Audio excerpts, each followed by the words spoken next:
tunge aniang le ziak tu zawat namte kum top exam kan zawa result thatak nena maniram lampan tura basan chuan mai po chuan kan limngal veng ringot mai ni Mizoram lampana kan han tlan vut ringot mai po chu ngaya thlia keni thian dun ba ka kan chuan na chuan mizo chuang ve an oma masla te sain kan zai tui phian mai zan khoin kan tlana atuk tlai lama Mizoram leilung kan rap thana kan lim tlang kerasin chutia kan rik lai chuan kan motor hnuailam chu ari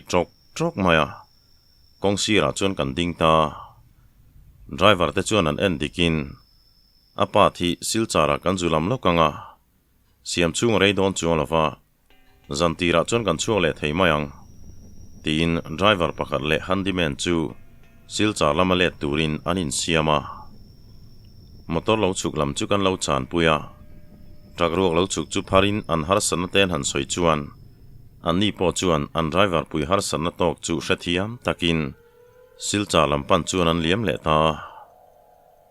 vairam shu lo ka tang khang kan ni boka kan thlang lo ka vai ho thom rinak nak chu hriain kan motora chuang ve kum tam deuh to ho chuan kan chin la soi thei ni si lova a thei khan khulai vai dor vela kuan eitur kan zudap mai ngai don ani tin keini po eitur lei chuan kan kal vea dor chete hi allowing tlar ve fara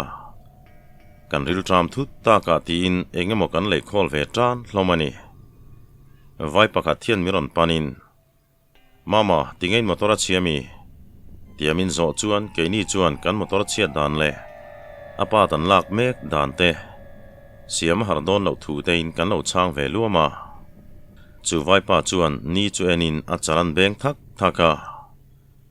lo chuk thavek ula in motor chu ron bek thei ram chuan ron bek thla se thanga khilai khi chu him vak lo nia thlan mu thina lo chuk vek ula ta hian in siam mai ro ati chuan keini la chuan keini chu Christian kan nia chu tiang kan hlau ve lo ve chu ba ka kan tam thama engman min ti buai lovang tin kan lo chang maya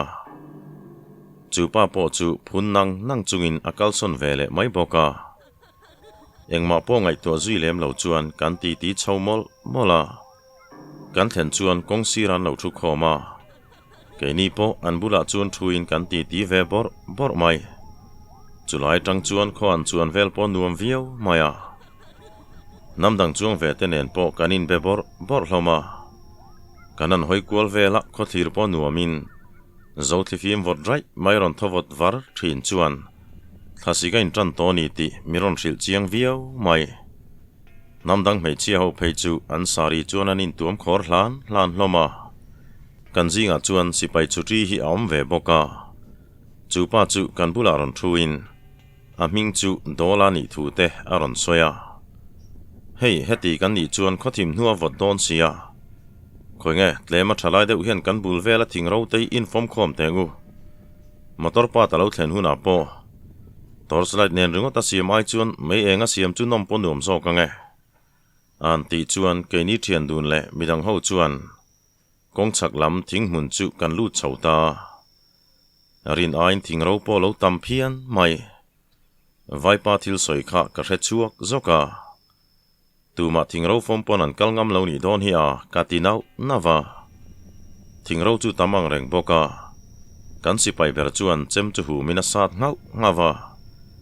midang chuan kong pui lama lo hnu thlain kan du tok meu chuan zan khua po kan ai sen lo tur hi kan chek nga ta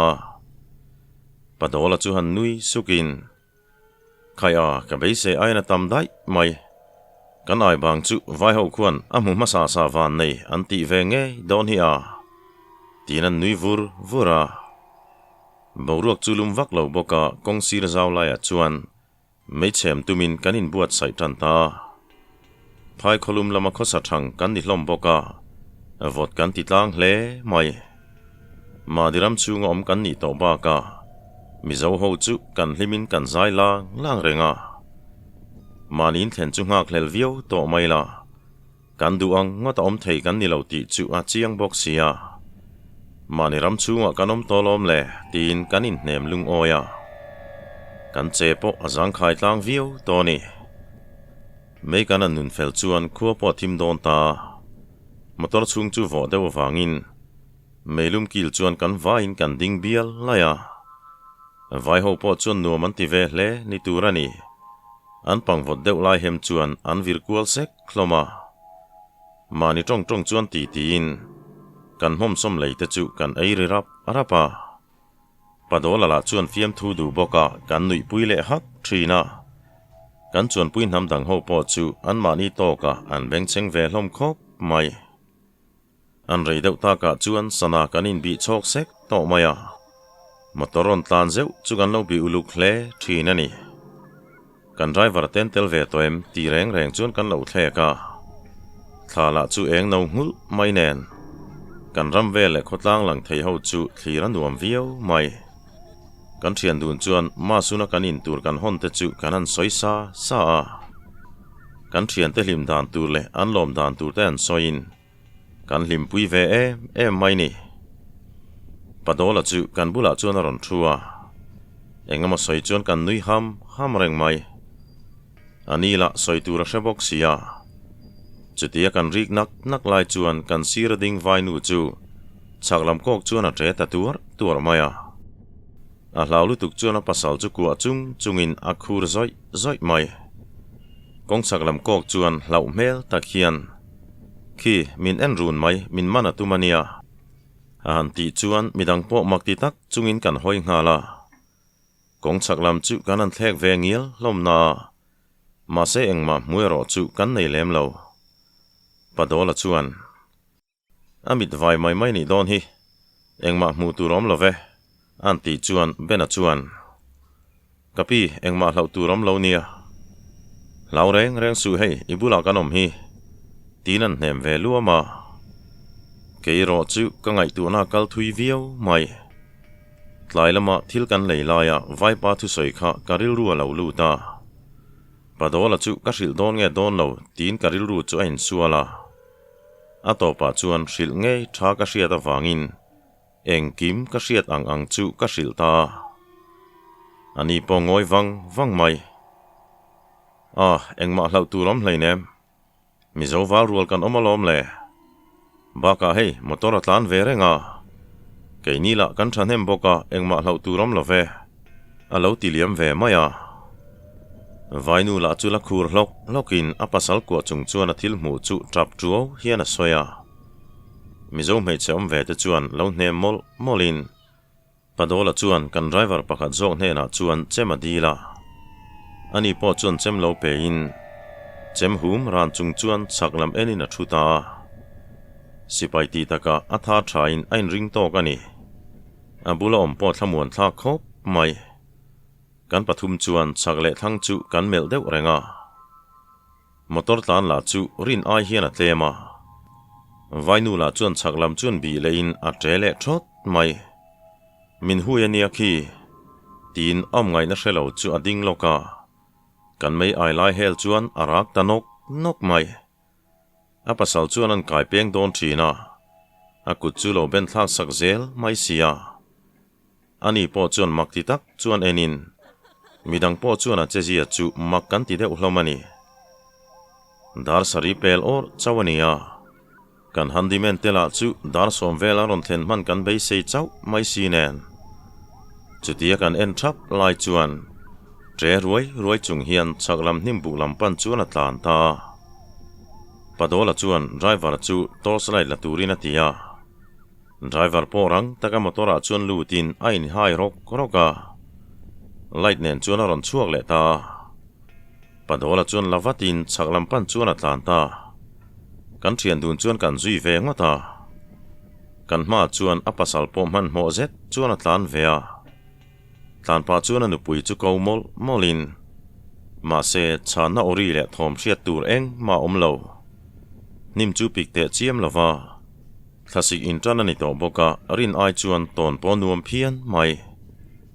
padola chuan malam le sirvel chu achun kual pupa ma se engma mu kan nei lo vaipa chu mangang ti hriat takian a au renga ma se chang tu chun om chuang hau silo padola chun vaipa chu kovin a hu hova kal khoma that thu chu shrila ani po kan bula chun ron kal ve vatin kan pali chuan kan bul vel chu uluk takin kan bi kualta thlaeng boka ngo cha ni lo nen lai te lo po chuan a hmu thui thei viawa vaipa chuan mangang orol ti hriat zet chuan anupui chu komol molin engma kan hmu man lo chu mak kan ti ni atlan lu rual khan kan tlan ve ngal mai khani sia chutia ama hmu man chu soilo thom po kan threman mia lo chu mak kan tin kan bang bo tlang ani kalpa chuan vaipa la chu au renga chuti rualin kan vel chu uluk tak chuan kan bi pa boka chu vaipa po chu amang ang deuh ni turani atra o truo to mai kan malama chuan thom engemaw hriain chulam pan chuan rang takin kan tlan ta chuta le kan hmaloka chuan vainu chu samthur bum le sari tla hnuang chuan min hnung chon zong hian alo dinga apasal chuan pan ngal vatin avakua ma se leng ngal dor mai kan pia dewa chuan ne le zo taka vom pheyang mai hian a hlom nol mai ni nim ta chu del penghal sun boka padola chuan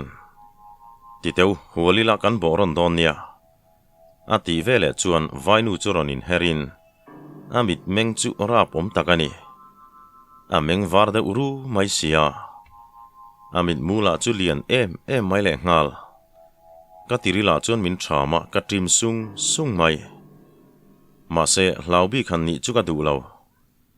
ti tia kan hriat danin aram huai chuan an ma ni hlaute an lu khung du an ti te chu karil ruwa ron langa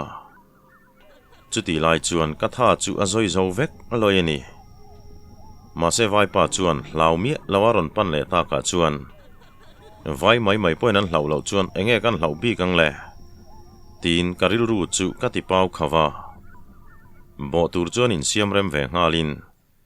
vaipa in pom le tum rual chuan padola chuan khaile bo thu tang ti pa chuan kan bo ta arem na lai chuan kan man hlomani vainu la chuan othum chera chur hian min nui huwa kan ku chu thing thlata lop mai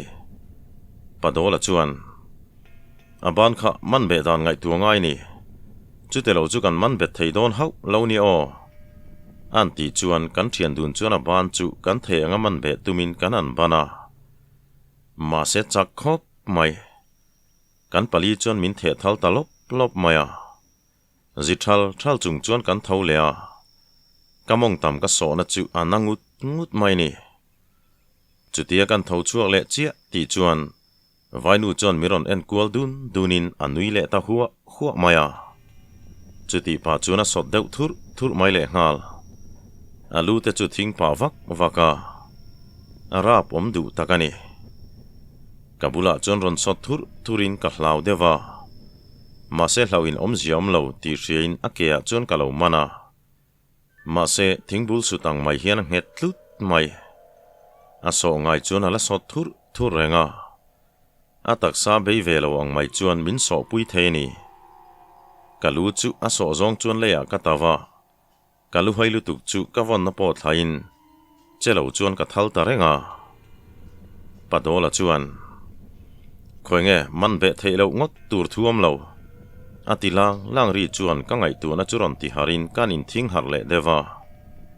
kan thu chuak le po chu kalu la hai muai mai kan ding chuak chu ka pai khata ka lau na po chu ka thin rim na chuan tlem chuan atikiang deuh nin ka hria ka thian te ho chuan vainu chuan lo chel le lai to vainu po sari phel phung chuan atanga ka thanei zong som khom chuan kei po chuan kan bo lea abana man tum chuan ka bur ngal chat mai chutia kan chai lai chuan aron tre chuak thut mai zong kan va phuna sa te reng em kan von na po chu kan thla du le deuh ni turani kan thal le ngal hol mai a o chu rap omin tirila hian min tham rutlat mai le ngala chutia ka tu jang thal chu mu sit mel dewa min mel pa hian anui vur mai bok sia arap om takani tuna chuan vainu mel po kha pu to meu pon ka hrelo ka tho chu le lai chuan padola chuan ekhai kan va thang tlom deuh vele vai pa hian min musit lu tu kange lau reng su kan hne nge turani mizo tlang wal kan ni ngaye tia tho chuakin din marpa chuan miron en zawa akelam lo tum tur chuan mit mei chuan min hrila thlaeng chuan dip tuam hau lo hian kan chung zon taka tangin miron chun boka kan om na lai chu alang fi hle ani midang an tho chuakim nu chuan vai nu chu nui chung chuan ala sot thur renga asari potla vek toa korte reuh te le fen hnuai feng hian in thazo zet chuan a sot kualani bole kan tum lai chuan a sot thura abuloka thingzara chuan a sot kai tanol mai makti zet chuan kan ena chet dan tur chu awang du hle ani chuta thingzaran sot kual chule zong ai point thing chu theizok ome thingzara tang chuan nui then sung chung hian miron thlek kual vela alu te chun thleton bukin arap om du takani han en don lo la chuan ani mang si lo en reng la chuan arap omin han en rei deuh phei chuan multhi hi ding sung mai sia achang le akhabe te chu bala a leisei tak chu a om thleng chuan a chhuwa boka padola thin rim chu a thohak mai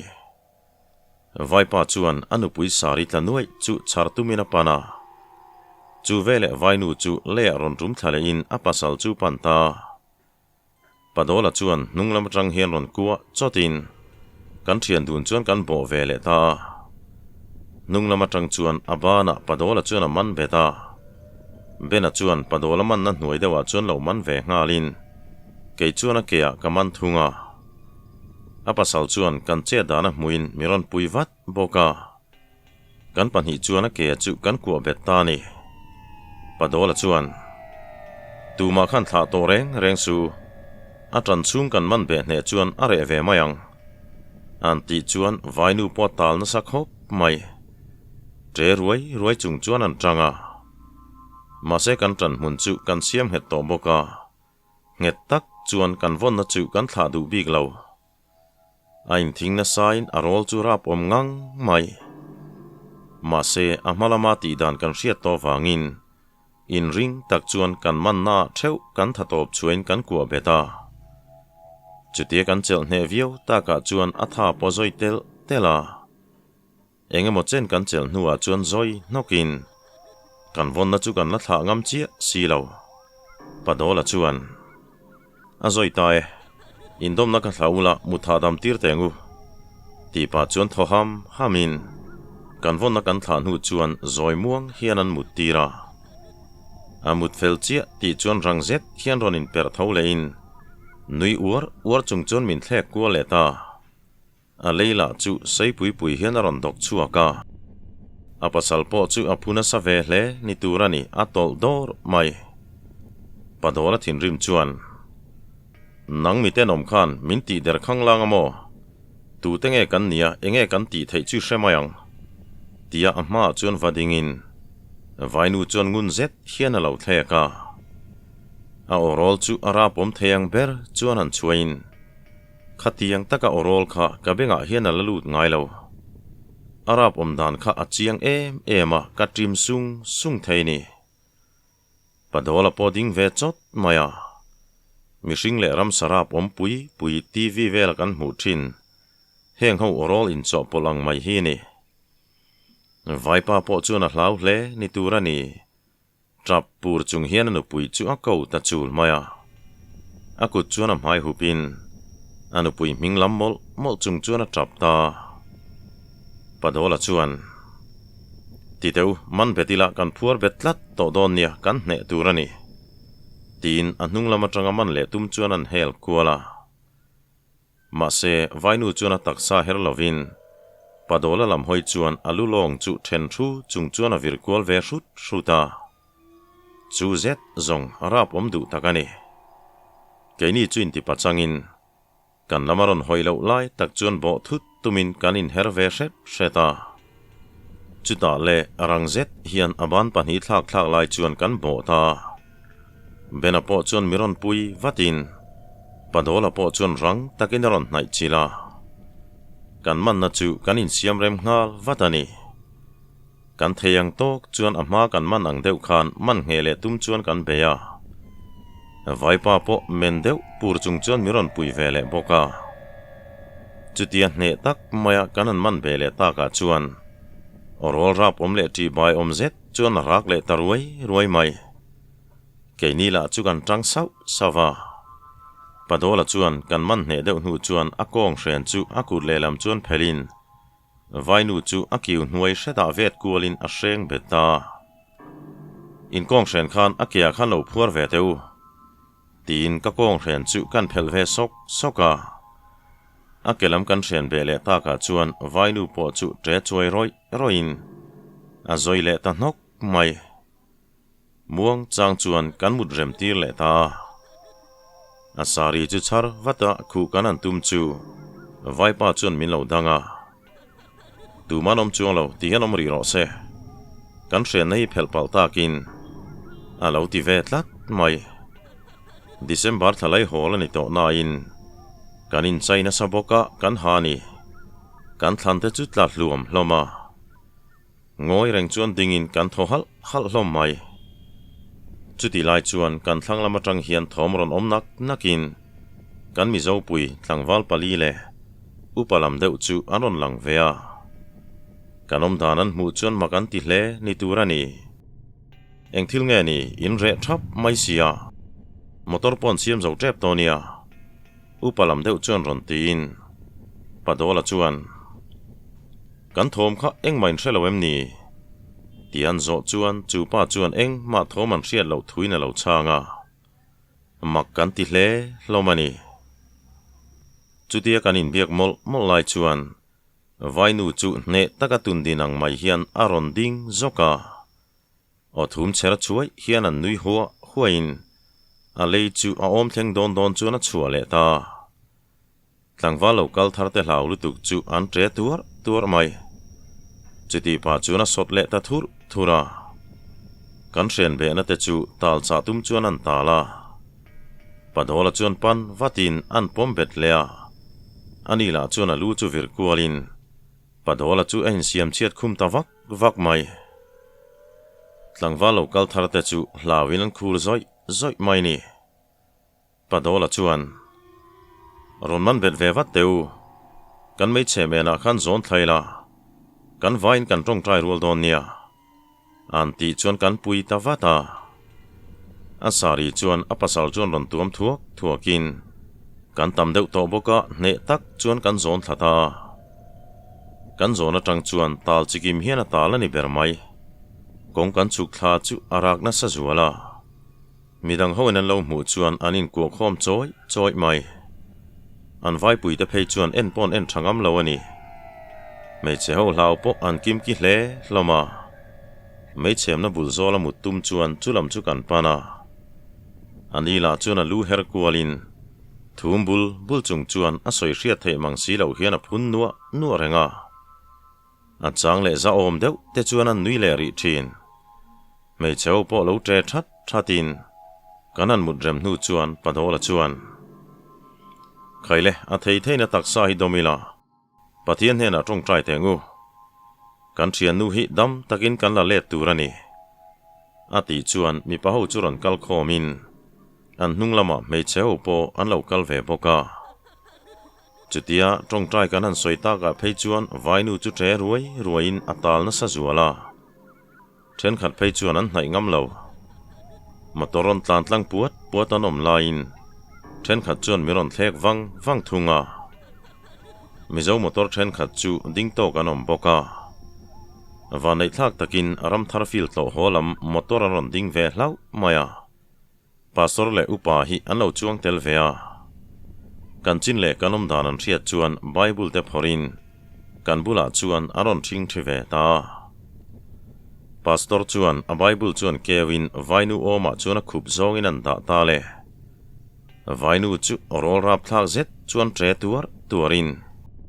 pastor chuan tihian kan vain pathian hena kan thian nu hi heng ram hoi bol hlo ten an kian san theinan hian I tong traeng ule an ti chuan eng tinge kan tong train hunun ber ti por hriat to lo ho po chu chumi tuma kan tong trai chu kan ti tak hle hlomin ka hria